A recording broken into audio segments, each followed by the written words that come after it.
Hey guys, Alex and Dad from 7th Hour Films back again with Doctor Who Classic.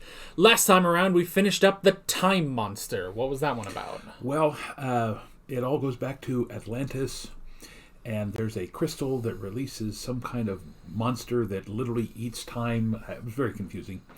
But the Master, of course, comes in and tries to control the monster, and things get out of hand. The best part is literally like the last two episodes, especially the last one, where they actually go back to Atlantis. And all of those wonderful old character actors playing the king and the queen and all the other people. It was just really nice. Anyway, the monster, I can't remember.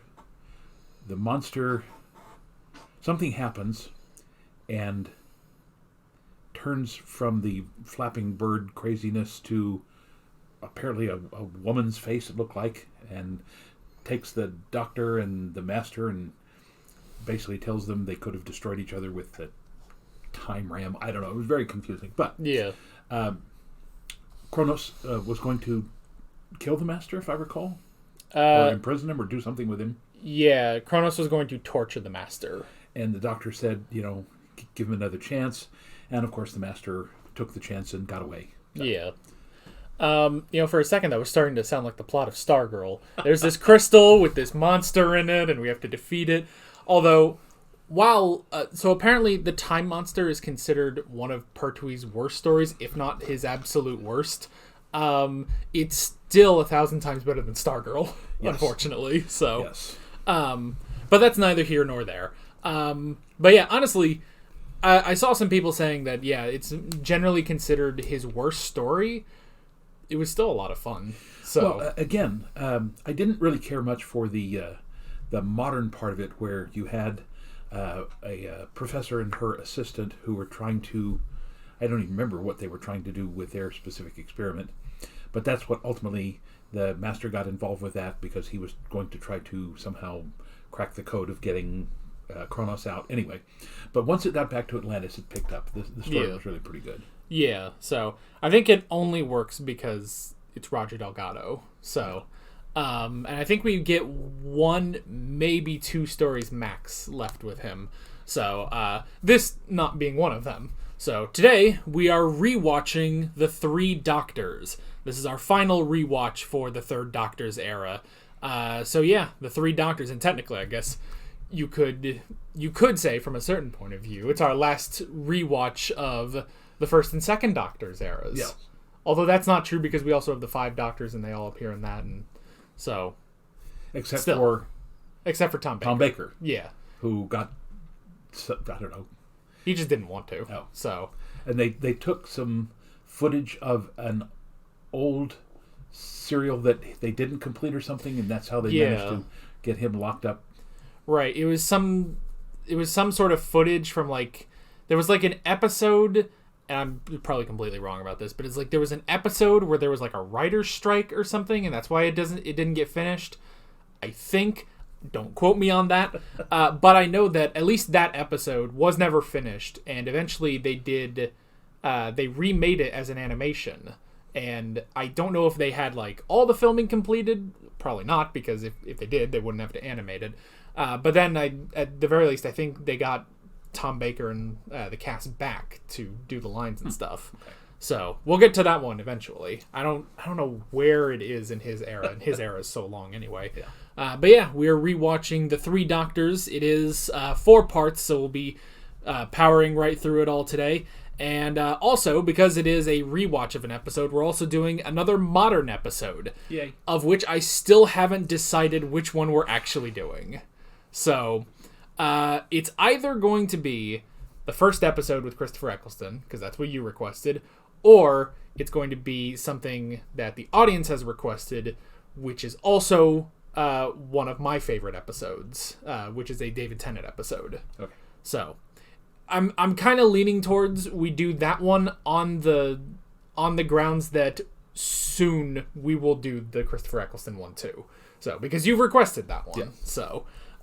So we'll figure something out. I'll make a decision within the next couple hours. But anyway, either way, for you guys, it'll be pretty simple to figure out what I chose, because that'll be up, about an hour after this episode goes up. So yeah, you can go watch that, have a good time, but also watch this and have a good time. So Yeah. Is there anything else before we get into this? No, I seem to recall that we enjoyed the story, but just literally were incredulous by the blob monsters.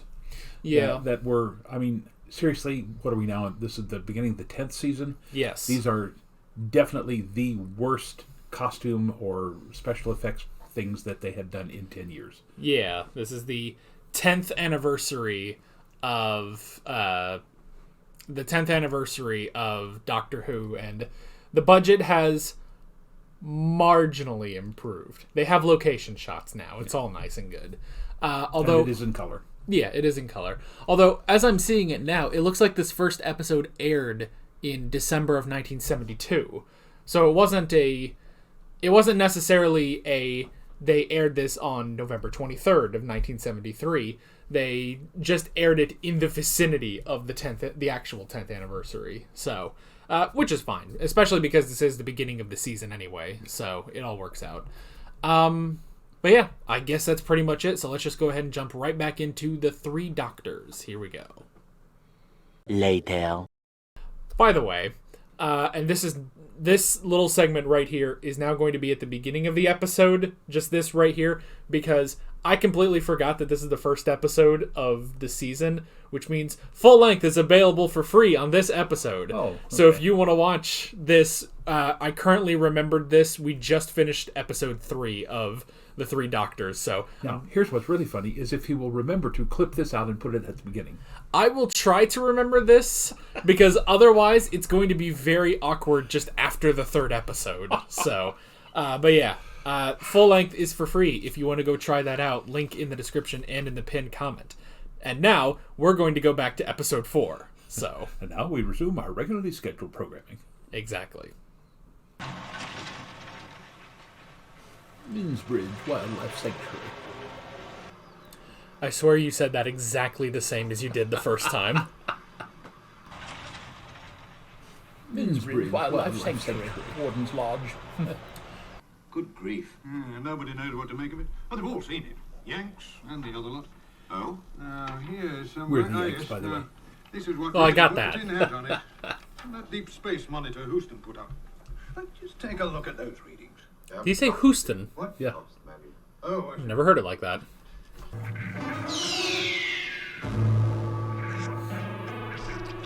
Oof. I forgot about this. Oh no, it ate the car.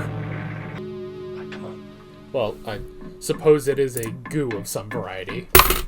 Well, what is it? If we wait around here long enough, it'll find us.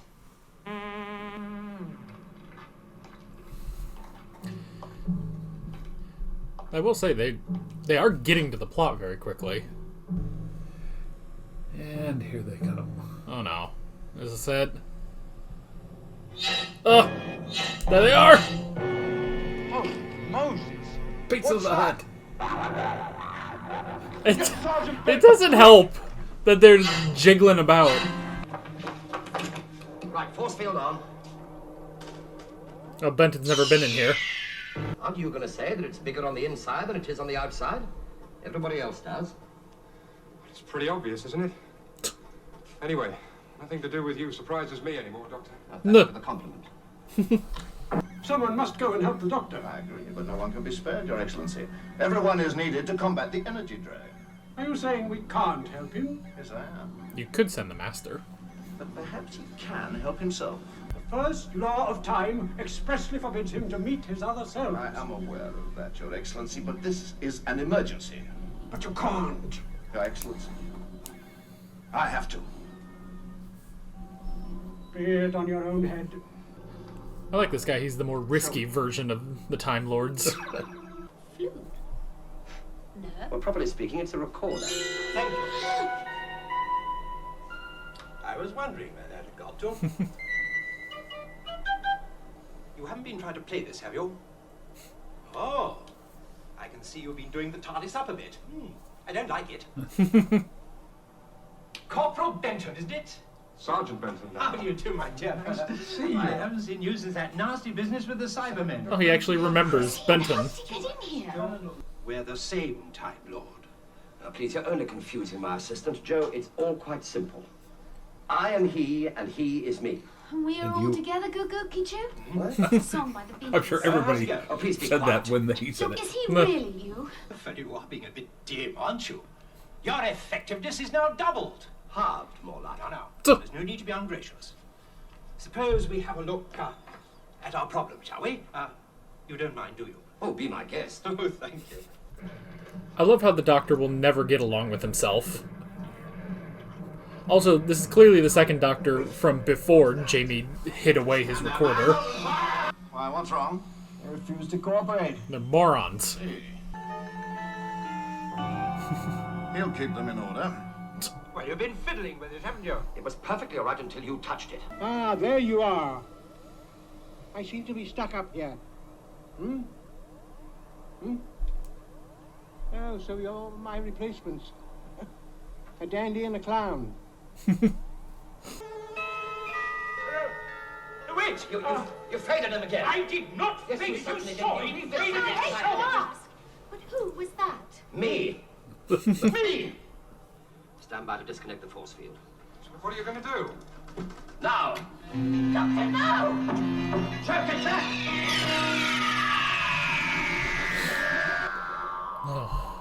Alrighty. See if they list it. They do.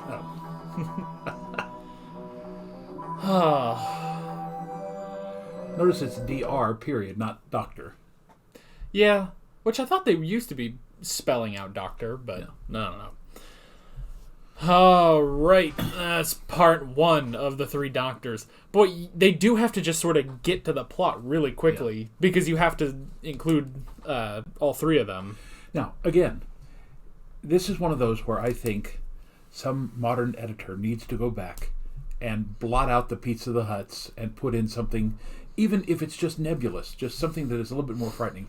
Because those things, seriously, they look like, gigantic gumdrops with some kind of, STD.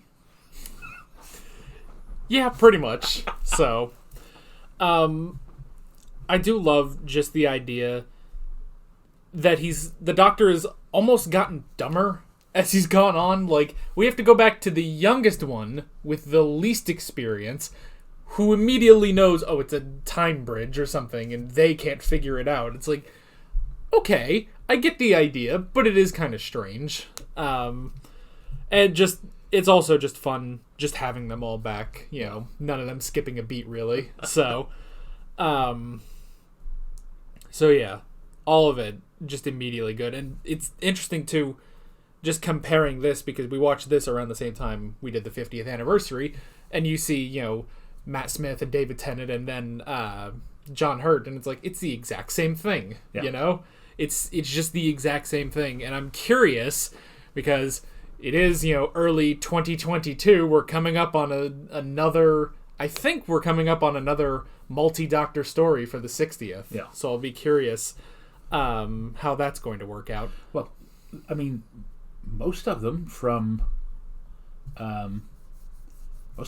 Baker on. In fact, all of them from Baker on are still alive, aren't they? Yeah, pretty much. So That would be interesting to get all of them. Yeah. How many is that? It's like 9 Doctors? Yeah, I remember a lot of people were upset that more of the classic Doctors weren't really involved with the 50th.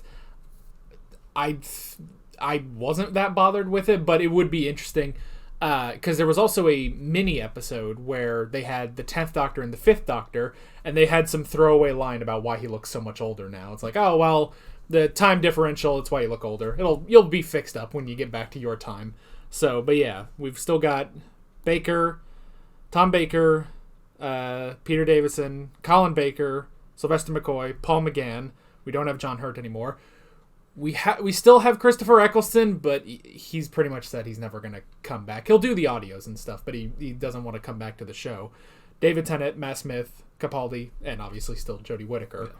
So, now, the one thing, though, is for the 60th, I've heard that it's entirely possible that the 60th anniversary is actually going to be the 14th Doctor's first episode. So that's going to be a little weird. So, how do you establish a Doctor while also doing a sort of multi-Doctor story? Yeah. That might be difficult. I don't know why we can't have just one season before that, but I don't know. I read something, it may have even been earlier this morning, or maybe it was yesterday, that they're now also thinking about Martin Freeman as the new Doctor. That'd be interesting. Yeah. I still would love to see Michael Sheen. Because, Yeah. Again, I think he has the whimsical about him. He can do the serious stuff, but he can also do, the fun stuff that you see with, especially with Troughton there. Yeah. So, I could definitely see him being maybe even a more whimsical version of Tennant or even Matt Smith. So, that actually reminds me, this is the weirdest thing to bring up in relation to Michael Sheen, but, okay, and stay with me on this. I've never watched any of the Twilight movies. He is the last villain, though, in the final movie, and I've watched a couple clips of him, and it's very clear that it's like, oh, Michael Sheen realized what he was in, and he had a ball as this ridiculous, over-the-top vampire. It's basically if Aziraphale was this vampire, and I've seen clips of it. He looks hilarious. So you bring that kind of energy for Doctor Who, that could probably work. So, but yeah, Martin Freeman would be an interesting choice, definitely. Yeah. So I remember apparently when they were casting Sherlock, I think Matt Smith auditioned for Watson, actually, but they said, no, you're just too eccentric for Watson. You'd probably make a better Sherlock, but they already had Benedict Cumberbatch. So then Stephen Moffat was like, I have an idea. You're going over to Doctor Who. So It's not dangerous for the moment. It seems to think it's achieved its mission. Oh, no. Oh, yes. But you're not the... Yes, it is, sir. It's the first one. How are you, Brigadier? well, technically he's the second. But they never met the first one. Yeah. What are you doing? Why have you changed your appearance? And technically he's like number 1,000, but we won't get into that. At the moment, they're far from being all powerful. That's why it's been left up to me and me and me. We're not. Joe, We are, aren't we? We're dead. this is a place. It's just like any other place. That's always what she jumps to. Hey! Surely that's the water cooler from outside the lab. It is, and don't call me Shirley. What's Sorry. this?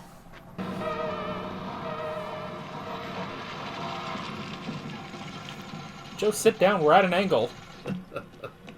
Right, come on, Doctor. Security Council want an explanation, and I'm leaving it all up to you. Oh, no. They're on video in my office. Oh no, a Zoom meeting. Wouldn't they think it's strange? I mean, me. I've explained all that. You're his assistant. His what? I decided the truth was too much for them. Assistant it will have to be. The nurse. Look.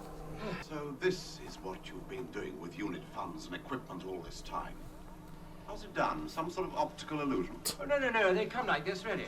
Hey, Doc, let's go berserk out there. Yes, cheers, isn't All You right, know, I'll in it's here. hilarious What that do that we do? implies he's using all of Unit's money on his car instead. Finding your way through Candyland. It looks like the kind of place where they would make gross McDonald's burgers. Well, bye. Who in the name of heaven was that? I'm afraid you'd never believe me. It is kind of unfortunate there's no one left from the Hartnell era to recognize him. But you're not going to turn off the force field? Yes, I think so. But why? Because he told me to. And I've always had a great respect for his advice. Doctor! Whoop. Oh, yeah. Oh, I forgot about the flying house. Wonder how they did that shot, though, of just the house missing. Yeah, it's because they would have had to have had a shot of the woods behind it. Yeah. And getting the perspective on it would have been very difficult. Must have just taken a shot from somewhere else. Maybe. Yeah, maybe there's like another sort of clearing nearby. Yeah. They took a picture of that and overlaid the house. The only other thing I could think is if and this sounds way too difficult for one shot in 1973, but if they took multiple pictures behind the house and jigsawed them all into one larger picture. That's entirely possible, yeah. Yeah, not sure though. All right, well, again, I mean, another good episode. Unfortunately, it doesn't have the action of the first one. Yeah. Dr. Tyler running through the maze only covered up the fact that there was this incredibly long piece of exposition by Pertwee. Then you've got, again, more exposition, and you got nothing but the second Doctor trying to figure out what's going on, and the Brigadier pacing back and forth, literally doing nothing. Yeah. I mean, it's mainly because they've split up the Doctors again. Yeah. So yeah, not as good as the first episode, but still pretty interesting. Yeah. Well, the story is good. Yeah. It's just that watching the monsters is just it's distracting. It distracts from the rest of the story. It's so strange because it's like I feel like some money had to go into those costumes too, because they're all brand new and they're all just like 1,000 of those different varying sizes of, you know, clear balls and everything like that, and it's like some effort went into this. I just don't know where. Yeah. So, yeah, it's just a very strange thing. I also just like this one Time Lord who's doing all this risky stuff that the Time Lords would never do, you know? Yeah. Like, I kind of want more of that guy in the future. You know, he seems like he would be a sort of renegade like the Doctor and the Master, so... Sure. I never understood, why is there a step going in when there's no need for a step? Because it's on the flat floor. Won't hold us long in here. I don't know. I generated those forces, and for what? To be blown out of existence into this black hole of antimatter? My brothers became Time Lords, but I was abandoned and forgotten. No, not forgotten. All my life I've known of you and honored you as our greatest hero. A hero? I should have been a god! Do you really think you can defeat the Time Lords? All of them? But I am defeating them, Doctor. All of their power is insufficient to prevent the cosmic energy drain which I have caused. It's very interesting that he doesn't try and use the Master to destroy the Time Lords. Sandworms.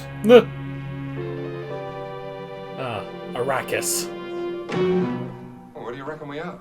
Not where he thinks we are. Now, see here, Doctor, you have finally gone too far. I rather think we all have. What's it like out there? There's sand everywhere. Oh, splendid!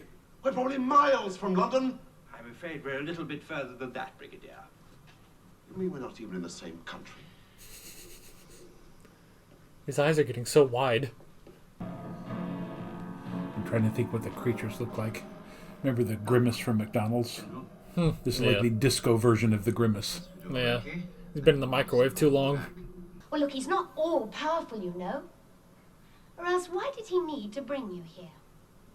Yeah, that's true. Must be something you Good can point, do Joe. to get us out of here. If Omega can will up an entire world, well, surely you two could will up a small door. Well, look, you're a Time Lord, aren't you? Yes. In fact, you're 2 Time Lords. Well, surely your wills combined are a match for his. It just might. It's worth a try. Yes. This is the greatest moment Joe's ever had. It was a great idea.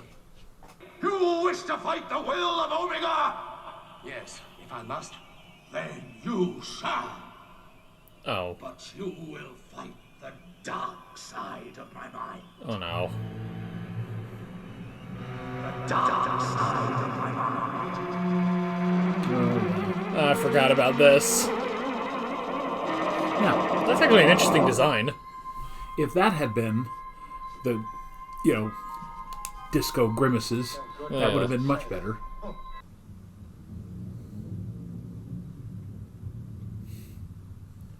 Alright, it's time for the worst fight in Doctor Who history. Punch him Oh, he tried. in the face. Yeah. Oh. Alright. Flip you over now. Meanwhile. We will use the last of our energy to send you through. Well, better than being stuck here, I suppose. All right. Well, I will say for just sitting in a chair on a set that was built in his garden, he's still doing really well. I read something recently that said that the thing in the garden was a myth, that he was doing it in studio. Oh, maybe. Because there's a that makes more promotional sense. poster of the three of them together. Could be. Kind of reminds me of Star Trek Into Darkness, where they have the one tiny scene of old Spock. He's just... they had him for one day, and then they got him some ice cream. Destroy him! Well, I know we were really talking over that fight scene, but... We could have gone out for lunch during that. Yeah, that's... I get why they were doing that, and also, it's Pertwee. That's what he does. You're not going to see Troughton doing that, but that would have been more fun. I mean, have both of them in there. That would have been fun if you have John Pertwee actually doing the fights and Troughton doing more slapstick stuff. He maybe gets a chair and hits him or something, or stands behind him and lets Pertwee push him over. Yeah. That could have been interesting. They've used that somewhere this season. Joe got down behind somebody and the doctor pushed him over. Yeah. Or if they do Troughton pushes the dark side of Omega and Pertwee clotheslines him or something. That could have been fun. Yeah. I don't know. But as they keep talking about Omega and how he created the energy, that I guess it's the energy that is used to power a TARDIS, maybe, or powers the time circuits or something like that. I'm already trying to figure out what he's saying in the episode, and then I'm recontextualizing that with literally everything else I've ever learned about Time Lords. Alright, so we had the Hand of Omega with the 7th Doctor. They talk about the Eye of Harmony and modern Doctor Who. I think he's one of the big founders of the Time Lords, with the other one being Rassilon, and the other one that they've introduced recently, a Time Lord named Tech-Tayun, who created the regenerations and everything. And so I'm trying to fit everything in. Okay, did they know each other? How did this work? What was he doing? He was doing some sort of solar engineering. It's okay, I have to stop. And obviously, because I still don't have all the pieces. We're only, just into season 10 of Classic Who. So there's still probably a lot more, especially I think they start doing more with the Time Lords during the 4th Doctor's era. So I really just have to stop and be okay, some other fan can try to piece all of that together. And then I'm sure there's 1,000 things in the audios and the comic books and the novels that you can bring in. So I will let other people try to piece that together.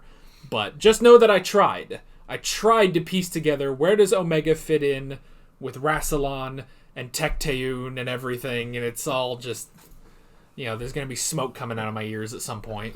So, and again, now that they've introduced the fighting minion there, why didn't they just create 7 or 8 of those? Why the big blobs? Yeah. Because somebody on that set in those 4 episodes must have looked at those blobs and gone, oh, this is ludicrous.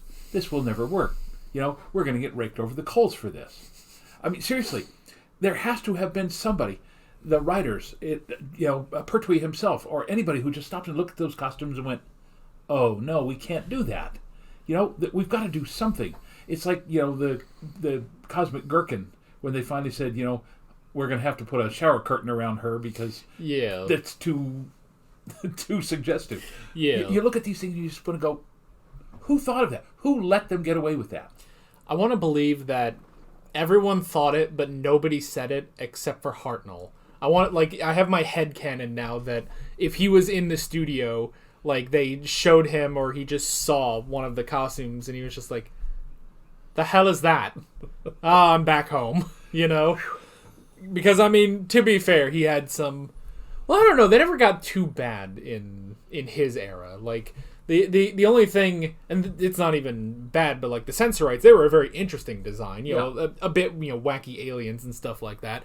But they weren't really bad or anything. No. They were just kind of out there really. But yeah, I'm sure maybe Troughton was looking at them and he's just like, yeah, that seems like the Doctor Who I remember working on. So yeah, I'm not sure. I do want to say, because I was thinking about this earlier when we were thinking about Kronos. We referenced Star Trek a lot, but there were some really bad looking aliens in Star Trek, and they had a very good budget. And sometimes you just look at that and go, oh, come on now. Yeah. And now I realize you're under the time pressure. You got to come up with this stuff within a certain number of weeks, but still, when the costume designer gets the script, that's what they came up with. These things are not menacing in the least. No, I don't know where to look at them. Like, where's the eye or something? Well, there does appear to be one large bubble right in the front, so we're assuming that's the eye. But then why do they have crab claws? It's like, go get some drawn butter and we'll just eat them for dinner. Right. So, they're very strange. And then you see the dark side of Omega, and he kind of looks similar to the mask that he's wearing. And Omega is honestly a very interesting design as well. So I'm just very curious. Like, maybe they made that stuff first, and then they were like, oh, but we need the real minions and stuff that bring them in. And it's like, okay, what do we have? I have a lot of red paint and a ball pit and a lot of super glue. Okay, make it happen. So we got some leftover, crab claws that we can use. So, yeah, I'm not sure. They're just a very strange thing. By the way, and this little segment right here is now going to be at the beginning of the episode. Just this right here, because I completely forgot that this is the first episode of the season, which means full length is available for free on this episode. Oh, okay. So if you want to watch this, I currently remembered this. We just finished episode 3 of the 3 Doctors. So now, here's what's really funny is if he will remember to clip this out and put it at the beginning. I will try to remember this, because otherwise it's going to be very awkward just after the 3rd episode. So, but yeah. Full length is for free if you want to go try that out. Link in the description and in the pinned comment. And now we're going to go back to episode 4. So, and now we resume our regularly scheduled programming. Exactly. Now, if I recall, there is a really cool twist here at the end, because don't they unmask? Omega, and he's literally not there. Right. He's just a soul bonded to a suit, like an anime. It's also very interesting that it's like, all right, the 10th anniversary of Doctor Who, they don't have any, now iconic villains. No Daleks, no Master, no Cybermen at this point. It's just a brand new thing. Continue! While you play stupid, childish games, you face annihilation, you know that? You, your entire race, your precious terrestrials, everything! And what do, huh? You wrangle and babble of pipe! It's not a pipe! Childish games when he's about to die. That's very just the Doctor. All these things exist because I will them to exist. Without me, and the unceasing pressure of my will, the work of Descartes, I think, therefore I am. Collapse into chaos in microseconds. I am, if you like, the atlas of my world. See, that's good writing. Now that you abandon control, you cannot escape. Corrosion has already done its work. What?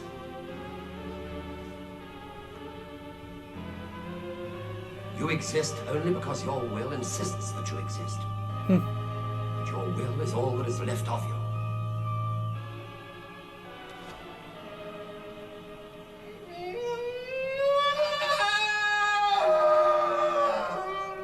If only I could find my recorder, I could play you a little something to pass the time.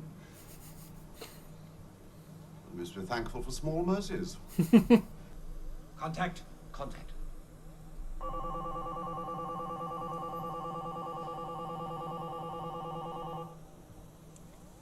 We're all agreed then. Risky, but it could work. That old chap. Afraid so. 3 of them. I didn't know when I was well off. Doctor! This is my world! I command! And you pester me with trinkets! Run! Culprit!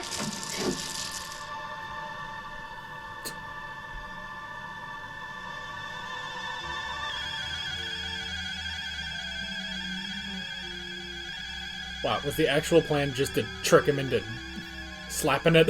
Apparently so.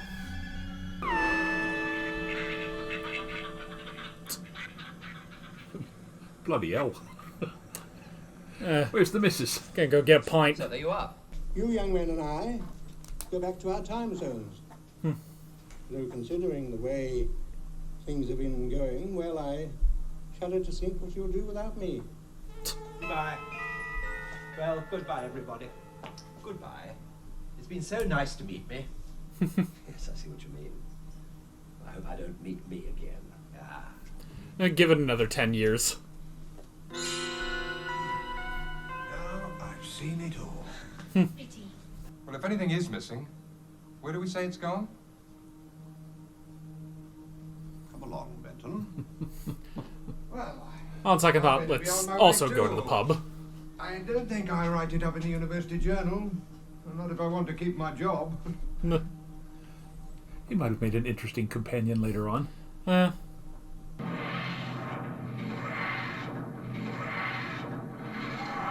Time Lords. Look, they've sent me a new dematerialization circuit. Hey. And my knowledge of time travel law and all the dematerialization codes, they've all come back. They've forgiven me. Oh, They've given me back my freedom. the exile's over. Worried sick about you, I have. Everybody's been searching. Where have you been? Soldiers looking for you? You didn't come home for your dinner? Well? You'd never believe me, woman. Supper ready? Alrighty. Of course, now here's the thing. Hollis, or Alice, might have also made an interesting companion. All right, so you get the professor and the country bumpkin riding along with John Pertwee to God knows where. I mean, think of the possibilities. I think the possibility is that the Doctor would have killed one of them after a couple episodes. I'm afraid it would have become more like Gilligan's Island than Star Trek or anything else. Yeah. Oh, alrighty. That is the end of the 3 Doctors. I think they could have done it in 3 episodes. Yeah. Think of all of the stuff, getting all 5 or 6 of those people through the steam. I mean, that seriously took up 4 or 5 minutes. All right. There's a whole bunch of stuff in episode 3. I mean, seriously, a good script editor could have made that a really good serial in 3 episodes. Yeah, it's entirely possible. It would have been action-packed, top to bottom, with laughs thrown in. Again, that special effect of him taking off the helmet, the mask, and realize there's nothing there, that was brilliant. Yeah, so it's honestly, it's interesting that it's like, I don't think Omega ever does come back. I think he's just dead, of course. Death is not really a permanent thing in Doctor Who, as evidenced by the Master himself. But yeah, it's interesting that he's just sort of never brought back. In fact, recently, there's been kind of like theories maybe he could come back in newer episodes. So, well, it seems to me that he could have theoretically existed in the universe of the Doctor's wife, couldn't he? I mean, wasn't that an alternate universe? Yeah, that was like a world outside of the universe or something. Yeah. I mean, there is a whole lot of stuff like that. Even again, recently there's been stuff of like other universes and this organization that works outside of the universes and stuff. So it's entirely possible. And what's the other one? In the 50th anniversary, don't they put Gallifrey in a pocket universe? Yeah. They basically say, we're going to put you into a universe all by itself in this one moment in time to try to save you. So, I mean, theoretically, yes, which he could come back at any possible time, and there's multiple explanations that they've already given for it. Yeah. It's also interesting that the whole point was to knock the recorder out so that, you know, it would create that explosion and send everything back. They didn't even need him to do that. Couldn't they have just, you know, chucked it at him and ran? Yeah. So, so yeah. But still, it works out. I see why they did that, though, because if they had chucked it at him, they would have been killing him, basically. Yeah. So to have him do it, that made him the perpetrator of his own release. That's true. So, all right. You know, we always talk about episodes making more sense in context. Honestly, I don't know if there was any more context that we needed for this episode. Yeah. You know, like, the most is maybe the ending where it's like, oh, it seems that the Doctor's exile is just done, so he can, you know, leave and go off wherever he wants now. And it also seems like, I think what it also is that he can now specifically control the TARDIS to where he wants to go, rather than, you know, like in the old days where it was just, well, we start flying and we just sort of figure out where we land when we land. So, I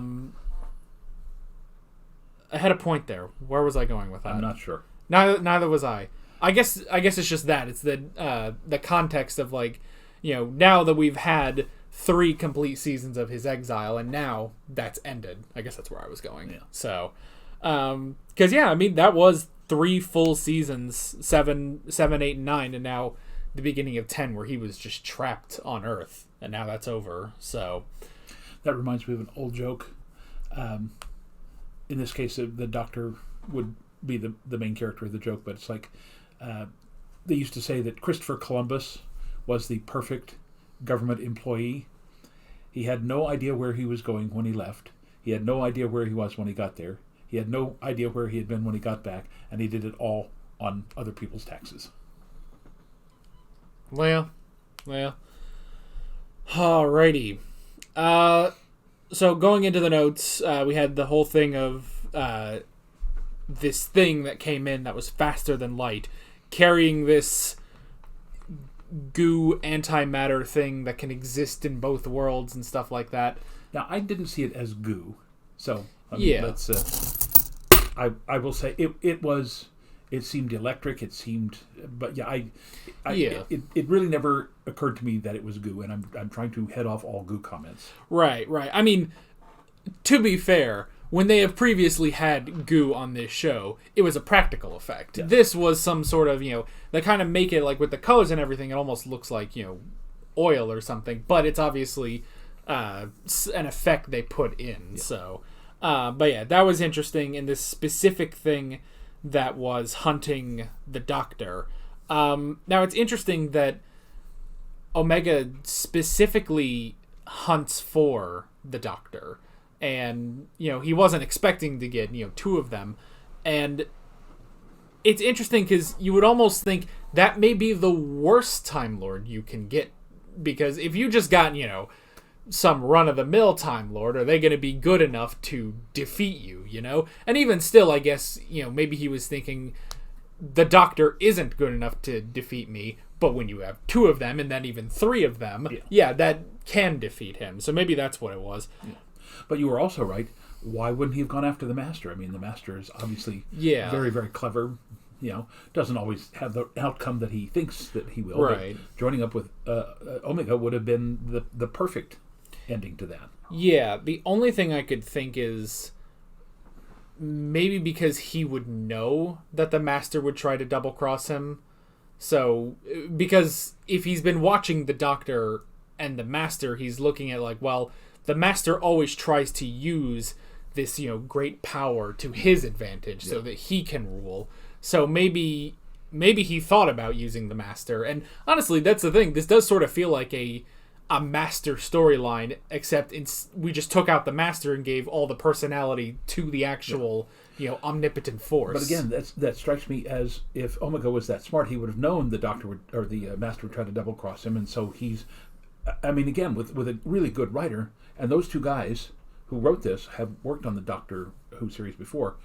You know, it could all come down to, at the end, Pertwee and Troughton and Hartnell don't need to cause him to blow up the flute, because that would be literally the Master and Omega literally locked in a struggle, and when they drop it, it blows up, and then they disappear. Yeah, you could have easily included the Master. Maybe just because they were doing everything with the 3 doctors, maybe that's why they didn't go for him. Because that's just the thing, is that they created an entirely new villain for this 10th anniversary, which is interesting. Yeah. Whereas, which I guess they'll do this again, because the 5 doctors is when they bring up Rassilon and everything, and I think it was the Lord President of that of Gallifrey that was trying to use his power. So I guess they never really use too many pre-existing villains, because then, let's see, after that there wasn't, the 30th anniversary was Dimensions in Time, that doesn't count. The 40th anniversary was Scream of the Shalka, that doesn't count either. I guess the next one after the 5 Doctors is actually the 50th anniversary. Which is Day of the Doctor, isn't it? Yeah. So, which, I mean, that brings back the Zygons, but they're just sort of in there. Yeah. The Daleks are sort of there, but there's no one villain in that one. So, creating a new villain for the anniversary special is interesting, because especially, you've got the 10th anniversary. That means the Daleks have also been around for 10 years. The Cybermen, a bit less than that, and the Master even less than that. But if you had brought in some of those pre-existing villains, that would have made sense, Yeah. So it's just sort of interesting that they didn't go for that instead. But on the other hand, you then get a lot more about the Time Lords because of bringing in Omega. Yeah. So let's see. So we had the Time Lords breaking the laws of time to unite the 3 Doctors. And of course, while they were saying, oh, show me the earliest Doctor, in the back of my head, I'm thinking, yes, that is the first incarnation of this Time Lord and stuff. Which there are theories and even now canon, I don't want to say contradictions to that, but they do sort of make it to where it's like, oh, well, is Hartnell technically the first Doctor? And it's like, well, yes, with an asterisk. It's like, you have to, like, there's a whole lot of stuff now. But then there's also the theory of, is there a secret Doctor between 2 and 3? But you've always said, would they not appear in this? So, the only thing I can think, without igniting flame wars and everything in the comments, is that maybe the Time Lords just don't know about that Doctor, which is entirely possible. Yeah. But I did still like that Time Lord. I don't know, like, we didn't learn his name or anything, but it'd be interesting to get more of him in the future. This sort of, not exactly a renegade Time Lord, he's still working within the system and everything, but he is willing to take more risks, uniting, 3 different versions of the same Time Lord, which is interesting because, we don't normally see that. The most intervening we see is either sending the Doctor to go do something, or the whole thing with the War Games, which even that was the only reason I feel like the Time Lords did intervene in that was because it was another Time Lord that was doing all of that. So now, before I forget, and it's probably coming up in your notes here, I love the subtlety when Lethbridge Stewart asked Troughton, were you or were you not the one with me with that Yeti business and then later with the Autons? And he said, yes, but that's in my future. So they actually referred to the fact that because the second Doctor had already regenerated, that this Doctor had to be a Doctor before that, and so therefore the things that the Brigadier was talking about hadn't happened to him yet. And he said, yes, basically saying, yes, I will remember that in the future, but it hasn't happened in my timeline yet. So right. I thought it was pretty cool. And I don't know how many people, especially the kids, would have caught that back in whatever this was, 72 or 73. Yeah, it's not just bringing back the actor, but it's a different point in his timeline. They never say where the first Doctor is in his timeline. I'd be very curious about that. I think the clip they show of when they first locate him, it's a clip from the show itself. Yeah. And I was trying to like look at that, like I think that it may have been like season 1 footage actually. Yeah. So it was, you know, the first Doctor standing in a field of some sort. I'm like running through everything, like, oh, he was walking around in the Reign of Terror, which was the end of season 1, and there was another time it was like one of the historicals or something. Yeah. So, but yeah, we're not really sure where the first Doctor is in his timeline. And I realized they did this with the 5 Doctors, bring the companions back, but that would have been nice to have seen, you know, even just a few minutes of Susan and Barbara Annie and Ben and Polly and Vicky and, you know, Victoria and all the rest of them. Right, yeah. Stephen. Yes, you got it right that time. Yes, I was thinking, is it Stephen or is it Peter? Yeah. I went, Stephen. Yeah, it's Stephen. Flip a coin. Right, so. So yeah, so interesting stuff there. We had the Other World, which, you know, the Other World, which is it's a decent world. You know, it's just a quarry or whatever it's called in the UK, but they pass it off very well. Yeah. You know, and I'm sure they come back to that many, many times. It seems like we may have seen something in Tom Baker's time that was shot in that same location. Yeah, I'm remembering shots of like Genesis of the Daleks that look like they probably were filmed there. They just, you know, change it up a little bit. So, you know, I think maybe in that one they also like they had a lot of smoke going around, like so they had smoke machines to make it look a little different. Yeah.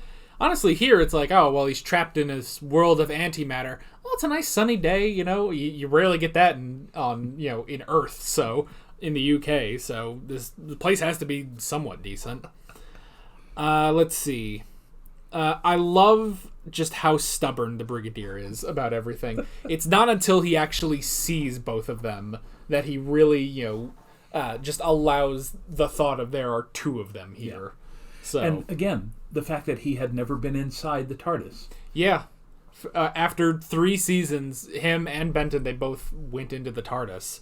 So, I don't think there's going to be anything of like the Brigadier going to another planet or anything in the coming episodes, but that would still be interesting to see. So, let's see. Oh, and I also like how he was going to have the second Doctor explain to, I guess, Geneva about everything that was going on, and obviously the second Doctor didn't want to do that. And I love the explanation of like, well, I had to tell them that you're the Doctor's assistant, because there's just, I can't try to tell them anything you've told me. So, let's see. And then we have Omega, the founder of the energy used for time travel. Again, I'm really trying to like contextualize everything. It's like solar engineer. It's all we need to know. Yeah. So I mean, there's stuff later on with like they don't even explain this in modern Doctor Who, but they bring up something called the Eye of Harmony. I vaguely remember that from the movie. Yeah, the Eye of Harmony was also in the movie, and I think it's like, you know, at the center of the TARDIS, maybe, and I don't think like every TARDIS has an Eye of Harmony. I think there's one Eye of Harmony that every TARDIS has a link to, which gives it its power. Nobody quote me on this. So maybe kind of like Wi-Fi. Yeah, I guess. And the original is the modem. Yes, and so maybe that's it. You know, they don't name drop it here, but maybe they sort of explain later that is what Omega was doing with this, you know, sun or black hole or whatever it was specifically. Whatever this is that he got trapped in. So, but I think that's what it is that, I mean, he basically says, you know, that it's, I created the energy by which we can time travel. So that's at least what his place in the founding of the Time Lords and everything. Yeah. And with him, I'm pretty sure there's just 2 others. There's Rassilon, who was sort of more, I think he's more of just a leader of the Time Lords. I don't remember if he did anything else specific. If he, you know, had a vineyard where he was growing TARDISes or something. I don't know. And then the other of the main trio that founded the Time Lords was someone named Tecteun, who basically, through a whole lot of convoluted stuff that half the fandom hates, basically was able to create the regenerations based on this whole other thing that's too complicated to get into. But they created the whole thing of regenerations, and then specifically limited the Time Lords as well to 13, I think. So that's sort of the hierarchy history of the Time Lords. Remember when the show was just about an old man in a box? Old man in a box. Yeah, they're getting way more complicated as time goes on. So, and that's the thing, because now we have Omega. At the very least, in 10 seasons, we're going to have Rassilon. I don't know if he comes up before then. And then, let's see, this is season 10 of 26, plus the 13 gets us to, well, we'll just say, in about 50 years of television, we'll say 48 years of television, we'll get Tecteun and all of that. That'll be explained. So, okay. Yeah. This is getting way too complicated. So, moving on. I did like, though, Joe's idea that, everything is made from Omega's will here. So, you have 2 Time Lords there. 2 Time Lords could overpower his will, or even just simply make a door in this world. Yeah. So I did like that, and a good idea by Joe. Maybe the 2 of them could explain why there was a 2-step unit in a doorway where it didn't need to have a 2-step unit. Yeah, well, I'm also trying to figure out the effect, because when they're in that sort of corridor outside, you can see the outline on them. So it's like, okay, so something is sort of, green screen or blue screen there, and then they walk through and they're fine, and then, they have the wall. So I'm like trying to figure out the effect they're doing there, and you're right, why is there a step there? So is it just to denote which wall is the door or something? Yeah, I'm not sure. I'm not sure about that. Let's see. We had the dark side fight. The fight with the dark side. It's also interesting that that's the dark side of his mind. Like, he's completely insane. He's lost his mind over the course of, millions of years that he has been here. But no, that's the dark side, the little Green Goblin looking dude, So that was kind of weird, and it wasn't a good fight at all. So it's just a strange thing. I almost just wonder if it's like, well, it's the 10th anniversary. We have to make something that is quintessentially Doctor Who. Okay, so we have, we've got our companion, and, they've got their ideas. We've got the Brigadier for unit. We've got the 3 doctors representing, all 10 years. Okay, well, we have to have something specific of each doctor. For the 3rd Doctor, he'll have a fight. For the 2nd Doctor, he will have his recorder. For the 1st Doctor, he will be sitting down somewhere, because let's face it, he honestly didn't do a lot even in his own era. Actually, that's sort of the thing when he just sort of shows up and he's like, oh yes, well, it's got to be this thing and this thing and this thing, and he's explaining what to do about Omega and this world of antimatter and stuff. And it's like, boy, we never really got this sort of stuff in his era. It was always just, oh, whatever, child, we'll go, we must get back to the TARDIS, away from this dreadful place. Like, there wasn't too much of him doing stuff like this. He rarely ever explained anything. Yeah. And I guess, and they even, circumvented here because they have the context, so he doesn't even say anything. I almost wonder if maybe that's why they invented the contact, in order to cut out a lot of explaining that Hartnell would have to do, It's like, maybe they had a bunch of it, and they were like, how long are we going to keep this guy here? He can't stay here. Like, we've got him for, 1 day in this nice studio. We've probably got nice hors d'oeuvres and everything to keep him comfortable. It's like, we can't have him going over just the craziest technobabble that John Pertwee doesn't even like saying, So maybe they cut that out and it's like, they're Time Lords. They can communicate without talking. Maybe.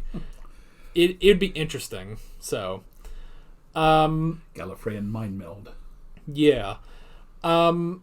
I did like the whole comparison to Atlas about his world, that he literally can't leave here because he's the only thing keeping this world together. So if he tries to leave, it's just not going to work. Yeah. So he's just trapped by his own willpower. And yeah, honestly, he's just a very great villain, you know? Yeah. And it is honestly one of those things where, you know, because we had the whole talk about, you know, what if the Master was in this episode and stuff. And it feels like, especially like with last episode, where you have the Master and you also have Kronos, but Kronos doesn't really have any personality until at the very end. And the main villain of that is the Master. I almost wonder if maybe they were thinking about having the Master, but then when they dropped that, they were like, well, if we take all the cunning and the personality and the intrigue about the Master and actually give that to the higher power, that could be very interesting. Because I feel like you have a lot of that. The acting on him is really great too. Even just, by the way, speaking of that, who played? Yeah, that's a good question. And I'm wondering if the guy who voices him also was also in that suit. Yeah.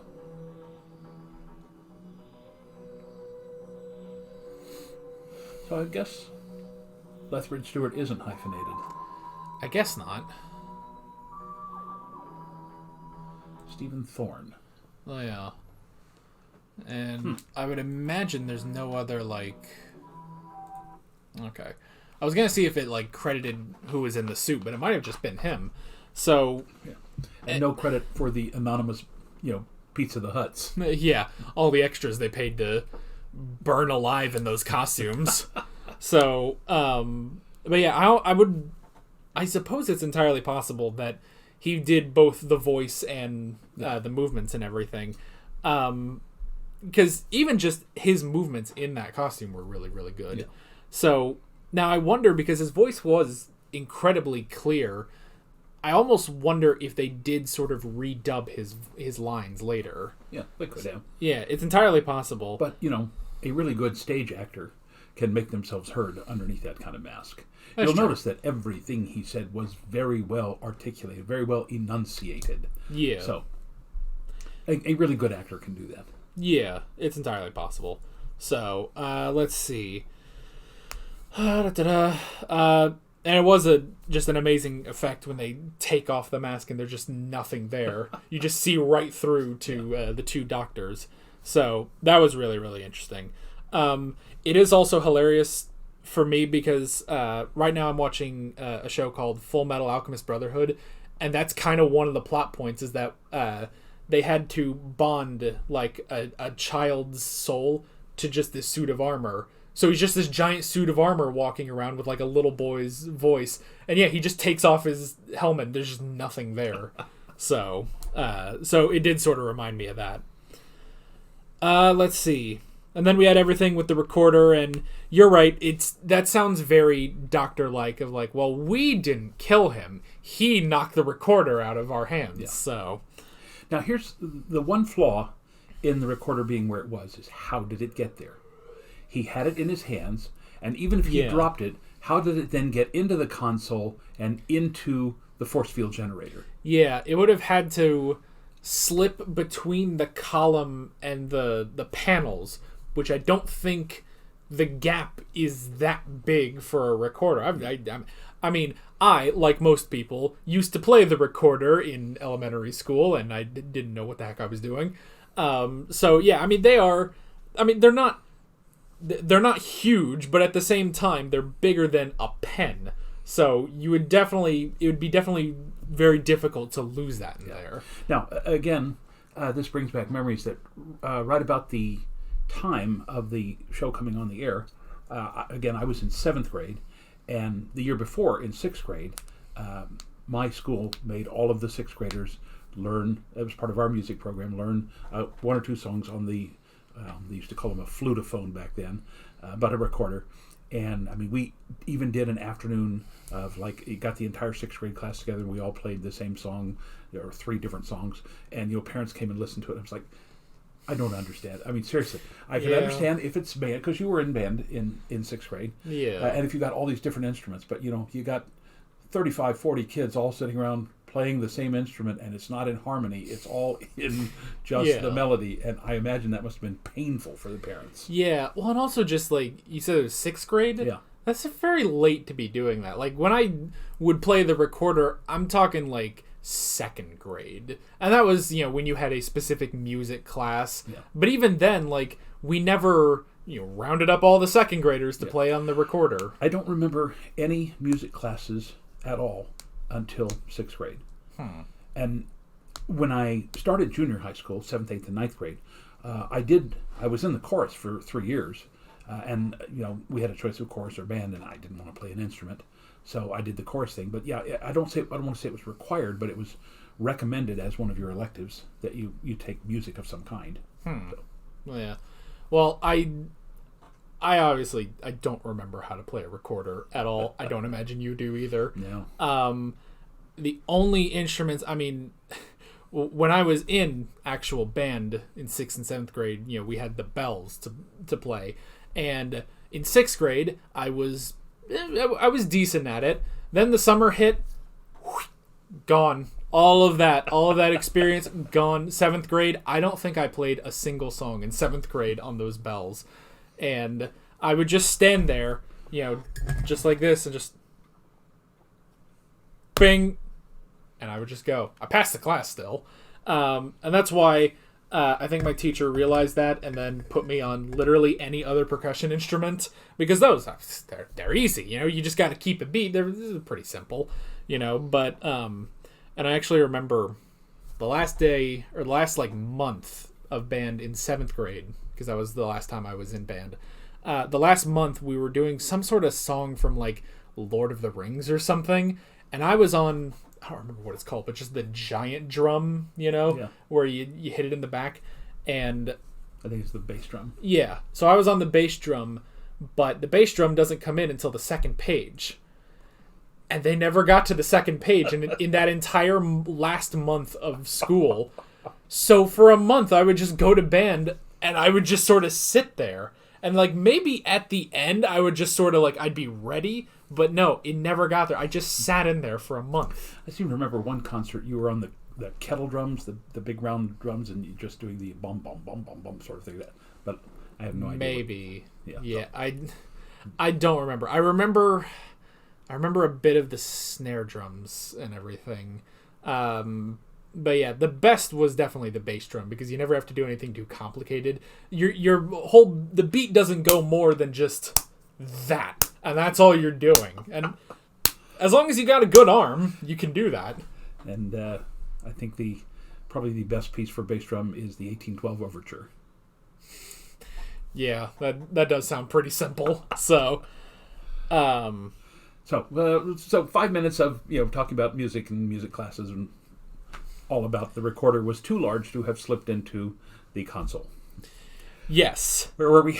And that's the thing. That's a discussion that we never brought up in the entirety of the Second Doctor's era when he had that recorder.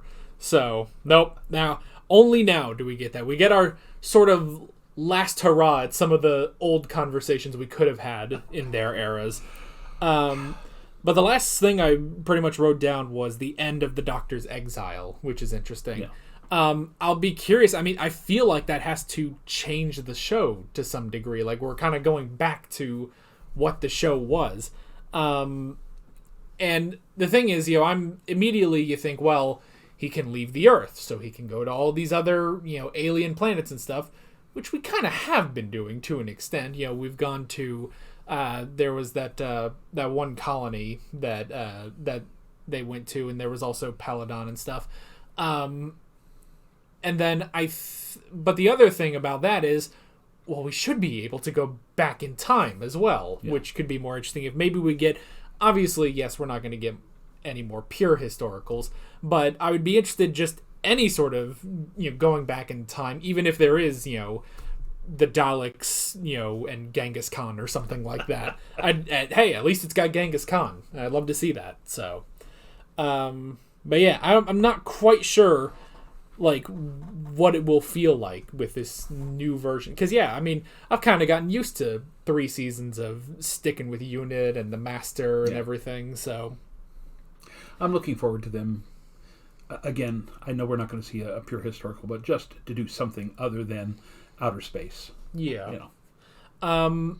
Yeah, and something that's not just England, you know? Like, it's nice, it's fine. And, you know, occasionally when we get, you know, just the Englishman who's, you know, looking at all this space stuff and being like, oh, that's just bloody weird. You know, like some of that's fine and stuff, but at a point we gotta go do something else, you know? So after 3 seasons, we can finally do that. Go do something else. Seriously, I mean, there's so many wonderful places in the British Isles. You know, go to Edinburgh or Glasgow. Go to Dublin. I realize that's Ireland, but British Isles. No. You know, go to Cornwall. You know, go to Manchester. Go to Liverpool. Yeah, anything. Just, you know, not just London after London after London. And although London's a fascinating place, I love London. Yeah. Somebody asked me, one of my students asked me the other day if I could go anywhere, on my bucket list. I would go back to London. Yeah. I realize I haven't been there in 55 years, but I would still like to see it because there's a whole lot of London that's still the same as it was when I was there back in 1966. Yeah. Well, if you want to see other places in Doctor Who, like, I don't know, Sheffield or Liverpool or stuff, you can in the 13th Doctor's era. Oh, good. Yeah, when we eventually get there, because that was the thing. The most recent season, it wasn't all Liverpool, but they kept going back to Liverpool because one of the companions was from there. So yeah. Other than that, I'm trying to think, like, I think most of the companions before that in modern Doctor Who are from London, so you just sort of hang around in London. But even still, I mean, London is also slightly different from just the British countryside that we've been getting with the Third Doctor. Like, there's only so many times I can see the same fields, you know? So, oh well. Anywho, that's all I got. You got anything else? I just wanted to toss this out, and we don't have to discuss it in length now. But, you know, when I watch our show, I get it 2 weeks after most of you guys get it. There's always, you know, here's some other things you might like to watch. And I saw a guy who has suggested that instead of animating the lost episodes, that they go back and do live-action recreations. Like, they hire the guy who's been doing the first Doctor. Yeah. But, for example, go back and hire people who, they don't have to be exact copies of Ian and Barbara and Susan, but get people who could literally do a complete reconstruction, live-action reconstruction of Marco Polo, the entire thing. Yeah. As opposed to animation. So, I wanted to know, at some point we'll talk about that. I actually kind of like that idea. Yeah. Because, again, it's not a reimagining of it. They're not going to change the story. It's just, we've lost the original, and here's just a recreation of it. Yeah. I could also see, like, because you could take something like Marco Polo, which is 7 parts long. I could also take the opportunity maybe to trim it down or, you know, tighten the script a little bit. Although Marco Polo is a great episode. And also just the fact that they do kind of already have a cast for that because in Adventure in Space and Time, not only did they have David Bradley as William Hartnell, but they did also have an Ian, Barbara, and Susan that you could easily just bring in. In fact, they kind of do that already because they do audio dramas of the First Doctor, and they did bring in just all those actors to do those. Yeah. So, but yeah, I think that they definitely do that. I think they have like audio dramas with like the First Doctor and the Master, which is weird. But I think at some point like they bring back the Monk, you know, with a new actor and stuff like that. Yeah. So, yeah, they could do something. But like again, that. the reason I say that is because as a person who is in live theater, I've done multiple productions of several scripts, like Christmas Carol. I've done a dozen different versions of Christmas Carol. I've played most of the main characters. I've directed it. I've done an adaptation of it. So it's not like I'm saying there is only one version of Christmas Carol. And so I'm not saying that there is only, you know, one version of the original Doctor. But we have all of those episodes that we have. But the ones that are missing would be interesting to go back and simply watch a recreation, not a Yeah. total reimagining, not like, the new Star Trek versus the old Star Trek. Right. But just, let's see those in live action, because the animations really vary in quality. Yeah. And I think if we got the same group of actors to do all of those first Doctor episodes, and then the same group of actors to do the second Doctor and so forth, that might be interesting. Yeah, definitely. I hope that's not heresy. I'm not sure, because I do see a couple people that say, should we recast classic Doctors? And my thought is, well, I don't see why not. We already recast the Doctor anyway. That's kind of what we've been doing for 60 years, is recasting the same character as a different person, but recasting that specific Doctor with a new actor. I mean, I don't see why not, especially because you're right. We do have something like Star Trek or something like that where they also do that, and they're not bad or anything. Like, the performances are still good. So yeah, I could definitely see like sort of a remake of that sort of thing with the newer actors. So yeah, I got nothing else. Yeah, we're done. We're at 2.5 hours on the recording. Holy moly. Yeah, this is. I mean, it's a 4-parter. We've pretty much been doing like 3-episode videos for like 6 months or so. So it's definitely, and it's a big episode too. So, but that's not all we're doing today, because we're also doing a modern Doctor Who episode to be the sort of companion video to this. And what episode is that? That's a great question. You'll find out when you go click on the video. I will decide at some point. So, I hear some tacos calling my name. Yeah, we are hungry, so we're going to take a break before we record that. So, however, because, this goes up at noon, this will probably be over an hour long. So, that video is probably already up by the time you're watching this. So, go watch that. Go eat go grab some tacos, and then come back and watch that. So, with all of that being said, we're Alex and Dad from 7th Hour Films, and we will see you guys next time. Take care. Alright guys, thanks for watching this video. There's a bunch of links on screen if you want to go click around to any of those. There's a playlist for all of our Doctor Who classic reactions, as well as another video, maybe our original 3 Doctors video, maybe our next modern video. I don't know, I haven't decided that either. There's also a subscribe button and a Patreon button on screen, as well as other links in the description if you want to go check out any of those. See you guys later.